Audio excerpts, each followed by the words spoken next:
പുതിയൊരു വീഡിയോയിലേക്ക് എൻ്റെ എല്ലാ പ്രിയപ്പെട്ട കൂട്ടുകാർക്കും ഒരിക്കൽ കൂടി സ്വാഗതം. ഇന്നത്തെ നമ്മുടെ വീഡിയോ എന്ന് പറയുന്നത് ഇന്ന് നമ്മൾ ബ്യൂട്ടി ടിപ്സുമായിട്ടൊന്നും അല്ല വന്നിട്ടുള്ളത്. ഇന്ന് നമുക്ക് ഭവനത്തിലൊക്കെ ഉണ്ടാകുന്ന സാമ്പത്തിക ബുദ്ധിമുട്ടുകളൊക്കെ മാറുന്നതിനൊക്കെ വളരെ ലളിതമായിട്ട് ചെയ്യാൻ പറ്റുന്ന ചില മാർഗ്ഗങ്ങളാണ്. അപ്പോൾ നമുക്ക് അറിയാം, നമുക്ക് എന്തെങ്കിലുമൊക്കെ പ്രശ്നങ്ങൾ, എല്ലാ ആൾക്കാർക്കും എന്തെങ്കിലുമൊക്കെ ബുദ്ധിമുട്ടുകളും പ്രശ്നങ്ങളും ഒക്കെ കാണും. അങ്ങനെയൊക്കെ ഉള്ള സമയത്ത് നമ്മുടെ ഭവനത്തിലേക്ക് അപ്പോൾ അങ്ങനെയൊക്കെ ഉള്ളപ്പോൾ ഈ നെഗറ്റീവ് എനർജിയൊക്കെ ഇല്ലായ്മ ചെയ്തതിന് ശേഷം പോസിറ്റീവ് എനർജിയെ നമ്മുടെ ഭവനത്തിലേക്ക് കൊണ്ടുവരുന്നതിന് വേണ്ടിയിട്ടാണ് നമ്മളിങ്ങനെ ഓരോ കാര്യങ്ങളൊക്കെ ചെയ്യുന്നത്. അതും വളരെ ലളിതമായ രീതിയിൽ നമ്മുടെ വീട്ടിലൊക്കെ ഉള്ള കാര്യങ്ങൾ കൊണ്ട് മാത്രം ചെയ്യുന്ന വളരെ സിമ്പിളായിട്ടുള്ള മാർഗ്ഗങ്ങളാണ്. അതുകൊണ്ട് തന്നെ നമ്മുടെ ഭവനത്തിലേക്ക് പോസിറ്റീവ് എനർജി വരികയും അതുപോലെ തന്നെ നമുക്ക് നല്ല സാമ്പത്തികമായിട്ട് നല്ല ഒരു മാറ്റങ്ങളൊക്കെ വരുന്നതിനും അതുപോലെ തന്നെ കടങ്ങളൊക്കെ ഉണ്ടെന്നുണ്ടെങ്കിൽ അത് വീട്ടാനുള്ള മാർഗ്ഗങ്ങളൊക്കെ നമുക്ക് കിട്ടുന്നതിനും ഒക്കെ വളരെയധികം സഹായിക്കുന്നതാണ്. അപ്പോൾ നമ്മൾ കടങ്ങളൊക്കെ വീട്ടാനുള്ള മാർഗ്ഗങ്ങളൊക്കെ കിട്ടുന്നു എന്ന് പറയുമ്പോൾ നമ്മൾ ജോലിക്കൊന്നും പോവാതെ വീട്ടിലിരിക്കുമ്പോൾ കടങ്ങളൊക്കെ വീട്ടാൻ പറ്റും എന്നല്ല ഉദ്ദേശിക്കുന്നത്. നമ്മൾ ജോലിക്കൊക്കെ നമ്മുടെ കടമകളെല്ലാം നമ്മൾ നിർവഹിച്ചുകൊണ്ടേ ഇരിക്കുക. അപ്പോൾ നമുക്ക് ശമ്പളമൊക്കെ കിട്ടാത്ത ആൾക്കാരൊക്കെ ആണെന്നുണ്ടെങ്കിൽ ശമ്പളമൊക്കെ കിട്ടുക, ജോലിയൊക്കെ ഇല്ലാത്ത ആൾക്കാരൊക്കെ ആണെങ്കിൽ അവർക്കൊക്കെ ജോലിയൊക്കെ കിട്ടാനൊക്കെ കാരണമാകും ഇങ്ങനെയൊക്കെയുള്ള കാര്യങ്ങൾ ചെയ്യുമ്പോൾ. അത് നമ്മൾ എത്ര കഷ്ടപ്പെട്ട് കഴിഞ്ഞാൽ സാമ്പത്തിക ഉയർച്ച ഒന്നും ഉണ്ടാവാതിരിക്കുക. കടം കയറി ഓരോ ദിവസം കഴിയുന്തോറും നമുക്ക് കടം കയറിക്കൊണ്ടേയിരിക്കും. ഒന്നിനു മേലൊന്നായിട്ട് ഇങ്ങനെ ദുരിതങ്ങളൊക്കെ, ഇങ്ങനെ ഹോസ്പിറ്റൽ ആവശ്യങ്ങളൊക്കെ ആയാലും അസുഖങ്ങളൊക്കെ ആയാലും അങ്ങനെ ഒന്നിനു മേലൊന്നായിട്ട് ഇങ്ങനെ ദുരിതങ്ങളൊക്കെ ഇങ്ങനെ വന്നുകൊണ്ടേയിരിക്കുക. അതുപോലെ തന്നെ നമുക്ക് വരവിനേക്കാൾ ചിലവാകുക. എത്ര കാശ് നമ്മുടെ കയ്യിലോട്ട് കിട്ടിക്കഴിഞ്ഞ് കഴിഞ്ഞാൽ അതിന് ഇരട്ടി നമുക്ക് ചിലവാകുക. ഇങ്ങനെയൊക്കെയുള്ള കാര്യങ്ങൾ മിക്കവാറും എല്ലാ ഭവനങ്ങളിലും ഉണ്ടാകുന്ന കാര്യങ്ങളാണ്. മിക്കവാറും എല്ലാ ആൾക്കാർക്കും സംഭവിക്കുന്ന ഒരു അവസ്ഥയാണിത്. കാരണം ചില സമയങ്ങളിൽ ഇങ്ങനെയൊക്കെയുള്ള ബുദ്ധിമുട്ടുകൾ വരും. നമ്മൾ എങ്ങനെയൊക്കെ അത് മാനേജ് ചെയ്ത് കൊണ്ടുപോകാം എന്ന് കരുതി കഴിഞ്ഞ് കഴിഞ്ഞാൽ അതിന് പറ്റാത്ത ഒരവസ്ഥയിലേക്ക് നമ്മളെ കൊണ്ടെത്തിക്കും. അങ്ങനെയൊക്കെയുള്ള സമയങ്ങളിൽ നമുക്ക് ചെയ്യാൻ പറ്റുന്ന സിമ്പിൾ മാർഗ്ഗമാണിത്. ഇങ്ങനെയൊക്കെ ചെയ്ത് കഴിയുമ്പോൾ നമ്മൾ അങ്ങ് സമ്പന്നനായി, അങ്ങ് പണക്കാരനായി, കുബേരനാവും എന്നല്ല നമ്മൾ ഉദ്ദേശിക്കുന്നത്. നമ്മുടെ പ്രശ്നങ്ങളൊക്കെ തരണം ചെയ്യുന്നതിനും പതുക്കെ പതുക്കെ നമുക്ക് ഉയർച്ചയിലേക്ക് വരുന്നതിനും ഒക്കെ വളരെയധികം സഹായിക്കുന്നതാണ്. അപ്പോൾ ഇങ്ങനെയൊക്കെയുള്ള കാര്യങ്ങളൊക്കെ സംഭവിക്കുന്ന ഈ സമയത്ത് നമുക്കുള്ള വീട്ടിലുള്ള ചില ചെടികളൊക്കെ നമ്മുടെ വീടിൻ്റെ ചില ഭാഗങ്ങളിൽ ഒരുമിച്ചൊക്കെ വെച്ച് കഴിഞ്ഞ് കഴിഞ്ഞാൽ നമ്മുടെ ആ സാമ്പത്തിക ബുദ്ധിമുട്ടുകളൊക്കെ വളരെ വേഗം തന്നെ അലിഞ്ഞില്ലാതാവുന്നതിന് വളരെയധികം സഹായിക്കുന്നതാണ്. കാരണം എനിക്ക് തന്നെ അനുഭവം ഉണ്ടായതുകൊണ്ടാണ് ഞാൻ പറയുന്നത്. കാരണം എനിക്ക് ഇങ്ങനെയൊക്കെയുള്ള ചില കാര്യങ്ങളൊക്കെ ചെയ്യുമ്പോൾ നമുക്ക് സ്വയം അറിയാമല്ലോ, നമുക്ക് എന്തെങ്കിലുമൊക്കെ ചെയ്യുമ്പോൾ നമുക്കുണ്ടാകുന്ന മാറ്റങ്ങൾ, നമുക്ക് എന്തെങ്കിലും മാറ്റങ്ങൾ ഉണ്ടായെങ്കിൽ എന്താണ് എന്നൊക്കെ അറിയാമല്ലോ. അങ്ങനെയൊക്കെ ഉണ്ടായ ഒരു അനുഭവങ്ങൾ കൊണ്ടാണ് ഞാനിപ്പോൾ നിങ്ങളുമായിട്ട് ഷെയർ ചെയ്യുന്നത്. എല്ലാവർക്കും ഉണ്ടാകുന്ന അവസ്ഥകളാണ് അസുഖങ്ങൾ ഉണ്ടാവുക. കാരണം രോഗങ്ങളൊക്കെ ഉണ്ടായി കഴിഞ്ഞ് കഴിഞ്ഞാൽ നമ്മൾ പോലും മനസ്സറിയാതെ പൈസയൊക്കെ അങ്ങ് ചിലവായിപ്പോയി. എത്ര രൂപ നമുക്ക് ദിവസം ഇങ്ങോട്ട് നമ്മുടെ കയ്യിലോട്ട് കിട്ടിക്കഴിഞ്ഞ് കഴിഞ്ഞാൽ അതിൻ്റെ ഇരട്ടി ഹോസ്പിറ്റൽ ആവശ്യങ്ങൾക്കും മരുന്ന് വാങ്ങുന്നതിനും ഒക്കെ ആയിട്ട് അങ്ങ് ചിലവായി കഴിയുമ്പോൾ പിന്നെ നമ്മുടെ കയ്യിൽ ഒന്നുമില്ലാത്ത, ഒരു 10 രൂപയ്ക്ക് പോലും മാർഗ്ഗമില്ലാത്ത ഒരവസ്ഥയിലേക്ക് നമ്മൾ എത്തിച്ചേരും. കാരണം ആ 10 രൂപയ്ക്കൊക്കെ ചില സമയത്ത് നമ്മുടെ ജീവിതത്തിൽ ഭയങ്കര വിലയായിരിക്കും. അങ്ങനെയുള്ള ഒരവസ്ഥയിലേക്ക് നമ്മൾ ചേരും. അങ്ങനെയൊക്കെയുള്ള സമയത്ത് നമ്മൾ ഇതുപോലെ നമ്മുടെ വീടുകളിലൊക്കെ തന്നെയുള്ള ചെടികളാണ് ഇവ. 2 എണ്ണവും ഒരേപോലെ ഒരു സ്ഥലത്ത് തന്നെ ഒരുമിച്ച് വെച്ച് കഴിഞ്ഞ് കഴിഞ്ഞാൽ ഒരുപാട് നല്ല പോസിറ്റീവ് എനർജി നമ്മുടെ ഭവനത്തിലേക്ക് വരുന്നതിനും അതുപോലെ തന്നെ ലക്ഷ്മി കടാക്ഷമൊക്കെ ധാരാളം ഉണ്ടാകുന്നതിനൊക്കെ വളരെയധികം സഹായിക്കുന്നതാണ്. മാത്രമല്ല നമുക്ക് നല്ല സാമ്പത്തിക അഭിവൃദ്ധിയൊക്കെ ഉണ്ടാവുന്നതായിരിക്കും. അപ്പോൾ അത് എങ്ങനെയൊക്കെയാണെന്ന് നമുക്ക് ഏതൊക്കെ ചെടികളാണ് ഒരുമിച്ച് വയ്ക്കേണ്ടതെന്ന് നോക്കാം. അതായത് നമ്മുടെ ഭവനത്തിൻ്റെ തെക്ക് കിഴക്ക് ഏതെങ്കിലും ഒരു ഭാഗത്ത്, ഭവനത്തിൻ്റെ തെക്ക് കിഴക്ക് ഏതെങ്കിലും ഭാഗത്ത് മഞ്ഞമുളയുണ്ട്. മഞ്ഞമുള നമുക്ക് എല്ലാവർക്കും അറിയാവുന്നതാണ്, എല്ലാവരും കണ്ടിട്ടുള്ളതായിരിക്കും മഞ്ഞമുള എന്ന് പറയുന്നത്. മഞ്ഞമുളയും മൈലാഞ്ചിയും ഇവ രണ്ടും ലക്ഷ്മി ദേവിക്ക് വളരെയധികം പ്രിയങ്കരമായിട്ടുള്ള കാര്യങ്ങളാണ്. ലക്ഷ്മി കടാക്ഷം ധാരാളം കിട്ടുന്ന കാര്യങ്ങളാണ് ഇത് രണ്ടും കൂടി ഒരുമിച്ച് വെച്ച് കഴിഞ്ഞാൽ ആ ഭവനത്തിൽ നല്ല അഭിവൃദ്ധി ഉണ്ടാവുന്നതിന് വളരെയധികം നല്ലതാണ്. അതുപോലെ തന്നെ നമ്മുടെ ഭവനത്തിലേക്ക് വരുന്ന കണ്ണേറ്, അങ്ങനെ പ്രാക്കുദോഷങ്ങൾ ഇതൊക്കെ ഇല്ലായ്മ ചെയ്യുന്നതിനും നമ്മുടെ ഭവനത്തിലേക്ക് ഒരു പോസിറ്റീവ് എനർജിയെ കൊണ്ടുവരുന്നതിനും ഒക്കെ ഇത് വളരെയധികം സഹായിക്കുന്നതാണ്. നന്നായിട്ട് വളർന്നു വരികയാണെന്നുണ്ടെങ്കിൽ നമ്മുടെ ഭവനത്തിൽ സാമ്പത്തിക അഭിവൃദ്ധി അതുപോലെ തന്നെ ഇത് വളരുന്നതിനോടൊപ്പം തന്നെ നമ്മുടെ സാമ്പത്തിക അഭിവൃദ്ധിയും വളരുമെന്നാണ് പറയപ്പെടുന്നത്. അതുപോലെ തന്നെ നമ്മുടെ വീടിൻ്റെ വടക്ക് കിഴക്കേ മൂലയിൽ വടക്ക് ഭാഗത്തായിരിക്കും. വീടിൻ്റെ വടക്ക് ഭാഗത്ത് എവിടെയെങ്കിലും നമുക്ക് നീല ശംഖുപുഷ്പവും ശംഖുപുഷ്പവും മഞ്ഞളും ഒരുമിച്ച് വയ്ക്കുക. ചട്ടിയിൽ വയ്ക്കുന്നവർക്ക് ഒരു ചട്ടിയിൽ തന്നെ നീല ശംഖുപുഷ്പവും അതിൻ്റെ കൂട്ടത്തിൽ ഒരു മഞ്ഞളും കൂടി നട്ട് വളർത്തുക. ഈ നീല ശംഖുപുഷ്പം എന്ന് പറയുന്നത് ശനിദേവന് വളരെ പ്രിയങ്കരമായിട്ടുള്ളതാണ്. അതുപോലെ തന്നെ മഹാദേവനും വളരെയധികം പ്രിയങ്കരമായിട്ടുള്ള പുഷ്പമാണ് ശംഖുപുഷ്പം എന്ന് പറയുന്നത്.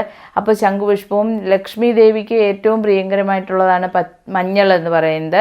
അപ്പോൾ ഈ മഞ്ഞളും ശംഖുപുഷ്പവും കൂടെ ഒരു ചട്ടിയിൽ തന്നെ അല്ലെങ്കിൽ ഒരു മൂട്ടിൽ തന്നെ നട്ട് വളർത്തി കഴിഞ്ഞു കഴിഞ്ഞാൽ വളരെയധികം ഐശ്വര്യം ഉണ്ടാകുന്നതാണ്. സമ്പൽ സമൃദ്ധിയൊക്കെ ഉണ്ടാവുന്നതിന്, ശനിദോഷമൊക്കെ മാറിക്കിട്ടുന്നതിനുമൊക്കെ വളരെയധികം സഹായിക്കുന്നതാണ് ഈ നീല ശംഖുപുഷ്പവും അതുപോലെ തന്നെ മഞ്ഞളും വേണം. ലക്ഷ്മി കടാക്ഷം ഉണ്ടാകുന്നതിനൊക്കെ വളരെയധികം സഹായിക്കും. സാമ്പത്തികമായിട്ട് ഉന്നതിയിലെത്തുന്നതിനൊക്കെ വളരെയധികം നല്ലതാണെന്നാണ് പറയപ്പെടുന്നത്. കാരണം ഇത് ഒരുമിച്ച് വളർന്നു കഴിഞ്ഞാൽ നമ്മുടെ ജീവിതത്തിൽ അത്ഭുതകരമായ മാറ്റങ്ങൾ ഉണ്ടാകാനായിട്ട് വളരെയധികം സഹായിക്കുന്നതാണ്. അതുപോലെ തന്നെ ചെമ്പകവും മന്ദാരവും ഒരുമിച്ച് നമുക്ക് വീടിൻ്റെ തെക്ക് കിഴക്ക് ഭാഗത്ത് വയ്ക്കാവുന്നതാണ്. ചെമ്പകവും മന്ദാരവും ഇത് രണ്ടും ഒരുമിച്ച് വയ്ക്കണം. ഇത് രണ്ട് ചെമ്പകമായാലും മന്ദാരമായാലും കിളിർത്ത് കിട്ടാൻ, വളർന്ന് കിട്ടാൻ വളരെയധികം പാടുള്ളതാണ്. കാരണം എനിക്ക് അനുഭവം ഉണ്ടായതുകൊണ്ടാണ് ഞാൻ പറയുന്നത്. ഞാൻ ചെമ്പകം വെച്ച് മടുത്ത ഒരു വ്യക്തിയാണ്. ചെമ്പകം കിളിർക്കുകയില്ല. മന്ദാരമാണെങ്കിൽ എത്ര വെച്ച് കഴിഞ്ഞാലും കിളിർക്കുകയില്ല, കിളിർത്ത് വരികയില്ല. ആദ്യമേ അങ്ങോട്ടൊന്ന് വരും, 2-3 പൂ പിടിക്കും, പെട്ടെന്ന് അതങ്ങ് ഉണങ്ങിപ്പോവും. അങ്ങതായിരുന്നു എൻ്റെ അവസ്ഥ. പക്ഷേ ഇപ്പോൾ ഞാൻ എൻ്റെ വീടിൻ്റെ തെക്ക് ഭാഗത്ത് മന്ദാരവും ചെമ്പകവും നട്ടിട്ടുണ്ട്. വളരെയധികം ഐശ്വര്യപ്രദമാണ് ഇത്. വളരെയധികം സമ്പൽ സമൃദ്ധി നമുക്ക് കൊണ്ടുവരുന്നതിനും മനസ്സിന് നമുക്ക് ഒരു പോസിറ്റീവ് എനർജിയെ നമ്മുടെ ഭവനത്തിലേക്ക് കൊണ്ടുവരുന്നതിനൊക്കെ വളരെയധികം സഹായിക്കും. നമുക്കുണ്ടാകുന്ന ദോഷങ്ങൾ, നെഗറ്റീവ് എനർജി ഇവയൊക്കെ ഇല്ലായ്മ ചെയ്യുന്നതിന് വളരെയധികം സഹായിക്കുന്നതാണ് ഈ മന്ദാരവും ചെമ്പകവും എന്ന് പറയുന്നത്. രണ്ടും ദേവീ കടാക്ഷമുള്ള പുഷ്പങ്ങളാണ്. അതുപോലെ തന്നെ നമുക്ക് തുളസി തറയൊക്കെ ഉള്ളവർക്കൊക്കെ ആണെങ്കിൽ തുളസിയൊക്കെ വയ്ക്കുന്നതിൻ്റെ കൂട്ടത്തിൽ ഒരു മഞ്ഞൾ കൂടി വയ്ക്കാവുന്നതാണ്. മഞ്ഞൾ കൂടി വെച്ച് കഴിഞ്ഞാൽ വളരെയധികം ഐശ്വര്യമാണ്. തുളസിയോടൊപ്പം തന്നെ ഒരു മഞ്ഞളും കൂടി വയ്ക്കുന്നത്. അത് തുളസി തറ ഇല്ലാത്ത ആൾക്കാർക്കൊക്കെ ആണെങ്കിൽ നമ്മുടെ വീടിൻ്റെ മുൻവശത്തായിട്ട് നമുക്ക് ഒരു ചട്ടിയിൽ ഒരു തുളസിയും അതുപോലെ ഒരു തുളസി തൈയും വെച്ച് ഒരു മഞ്ഞളും കൂടി വയ്ക്കുന്നത് വളരെയധികം ഐശ്വര്യമാണ്. അത് നമ്മുടെ ഭവനത്തിലേക്ക് പോസിറ്റീവ് എനർജി കൊണ്ടുവരുന്നതാണ്. ഇപ്പോൾ ഇത് എൻ്റെ വീട്ടിലും ഉള്ളതാണ്, ഈ തുളസിയും മഞ്ഞളും എന്ന് പറയുന്നത്. കാരണം എൻ്റെ ഭവനത്തിൻ്റെ പ്രധാന വാതിലിൻ്റെ മുൻവശത്താണ് എൻ്റെ കിണറുള്ളത്. കിണറിൻ്റെ സ്ഥാനവും അവിടെ തന്നെയാണ്. എൻ്റെ ഭവനത്തിൻ്റെ വാതിലിൻ്റെ സ്ഥാനവും അവിടെ തന്നെയാണ്. അപ്പോൾ കിണറും വാതിലും തമ്മിൽ തിരിക്കുന്നതിന് വേണ്ടിയിട്ട് അന്ന് ഈ വാസ്തു സംബന്ധമായിട്ട് പറഞ്ഞ ഒരു കാര്യമാണത്.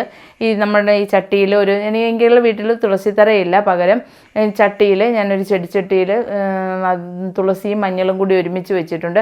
യാതൊരു വിധമായ ദോഷവും ഇതുവരെ എനിക്കില്ല. കിണറിലാണെങ്കിൽ വെള്ളത്തിന് ബുദ്ധിമുട്ടൊന്നുമില്ല.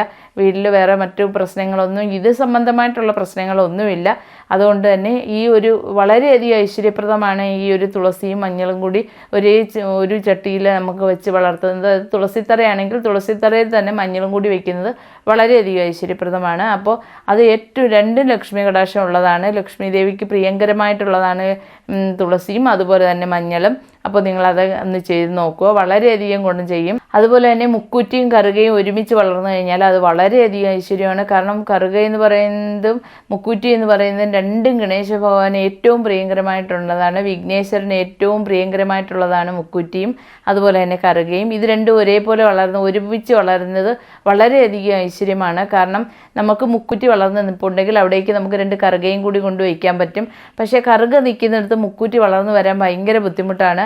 അതുകൊണ്ട് തന്നെ നമുക്ക് ഇങ്ങനെ ചെയ്യുന്നതായിരിക്കും ഏറ്റവും നല്ലത്. ഈ മുക്കൂറ്റിയും കൂടെ ഒരേപോലെ ഒരിടത്ത് തന്നെ വളരുന്നത് വളരെ ഐശ്വര്യമാണ്. വീട്ടിലേക്ക് ഭയങ്കരമായിട്ട് പോസിറ്റീവ് എനർജിയെ കൊണ്ടുവരും. അതുപോലെ തന്നെ നമ്മുടെ ഭവനത്തിലേക്ക് വരുന്ന ദോഷങ്ങളൊക്കെ മാറ്റിക്കിട്ടുന്നതിനും അതുപോലെ തന്നെ പ്രാക്ക് ദോഷങ്ങളെ, കണ്ണേറ്, അങ്ങനെയൊക്കെയുള്ള കാര്യങ്ങളൊക്കെ മാറ്റിക്കിട്ടുന്നതിന് വളരെയധികം ഉത്തമമായിട്ടുള്ള ഒന്നാണ് ഈ മുക്കൂറ്റിയും കറുകയും എന്ന് പറയുന്നത്.